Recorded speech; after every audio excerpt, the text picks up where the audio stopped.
Good morning, Assalamualaikum upper KG class. How are you all? I hope you are fine. Yes, beta, this is our maths period and we are going to start our today's work. Open your maths notebook and write down date. What is the day today? Today is Thursday, 22nd April 2021. Okay, beta. Our today's topic is number in figures 100 to 125. Upper KG class, we already learned number in figures 1 to 100. Okay, beta. But today we are going to learn number in figure 100 to 125. Start from 100 tens unit. Because we are going to start from 100. That's why we write H for 100, T for tens, U for unit. Okay, beta.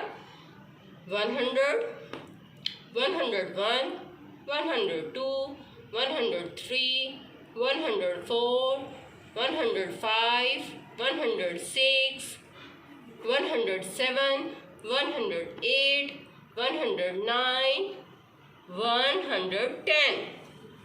Okay, beta. Come to the next 111. 111, 111, 112, 113, 114, 115, then 116, 117, 118, 119, 120, 121, 122, 123, 124, 125. Okay, beta, you have to write these number in figures 100 to 125 on your maths notebook. Is it clear? Thank you.